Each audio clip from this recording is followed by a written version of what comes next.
Welcome back to more Minecraft. Samalot here. The first clip I've got for you today is of a faction who is pleading in chat. Come help us, we're being raided, we need help. 9 times out of 10 this is almost surely a trap. But in this case it was actually real. I went along, I thought I could maybe help, but they were heavily out-equipped. I think all the raiders were in diamond armour. I managed to come back in my own diamond armour and take on one of them. I managed to kill him, but I made a huge mistake. I was trying to cycle through to get the loot because I couldn't pick it up immediately, and I almost managed to TP out, but they just happened to walk in and continue their fight. He gets one hit on me. I must have been like half a second away from getting out of there, and he made short work of me. And I think the faction actually disbanded after this as well. Yeah, I came back the next day and there was a notice up, kind of marking the sad end of the faction.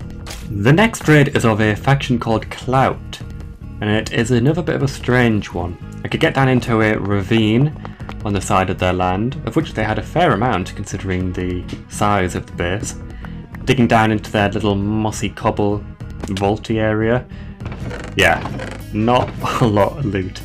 But look at the way the chests are arranged. I don't think I've ever seen a stranger arrangement of items. It was almost like some alien language. Yeah, really odd, and not a lot of stuff either. Moving on, the next raid I actually forgot to film getting in. But before you get your pitchforks out and dislike the video, this is how I got in. They left the door wide open, which is pretty kind of them.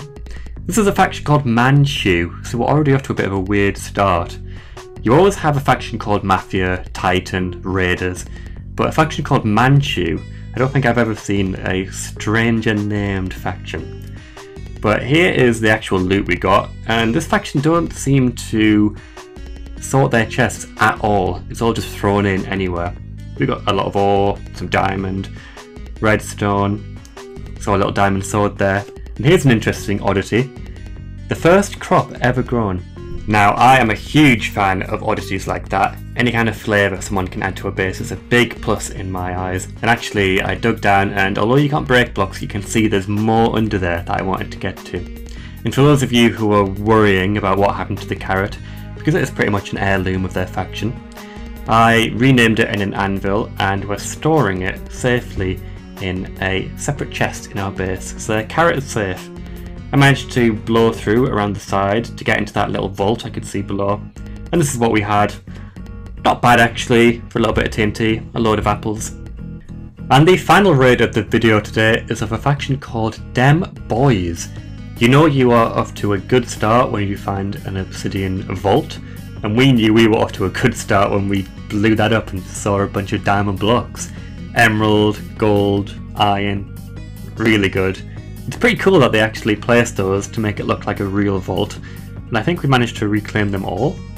We kept on blowing TNT up through that hole because we knew that the rest of the base was just sitting behind it, and my faction member could throw an ender pearl up there. I teleported shortly behind. We got into what appears to be their lobby. It doesn't look that good, you know, they had a load of chests full of nothing down here. It actually looks like he is also a YouTuber, judging from that sign. And behind there they had a secret passageway leading to a pretty harrowing area. It looks like they've built a torture chamber, a killing room, with a little viewing platform where they can sit and watch people die in their water trap. The rest of the base was pretty difficult to get to. They had a bunch of doors we couldn't get in, so we went round back into this ravine. We built another cannon and we could just fire through the wall. The problem with this base here is that, yeah, they've used obsidian, but they haven't protected it in any other way. Once you get the shot lined up, it really is no harder than cobble to get into. It just takes more TNT. So the most difficult part in that was literally moving that TNT one behind to get the angle perfect. After we got the angle, we could just keep firing TNT until eventually we broke through. And the loot here was actually probably the best up until that point that we'd had. You can see right off the bat we've got a load of Prot 4 diamond armour. We think that this guy was a donator. You can see a load of efficiency 5 tools, really good stuff.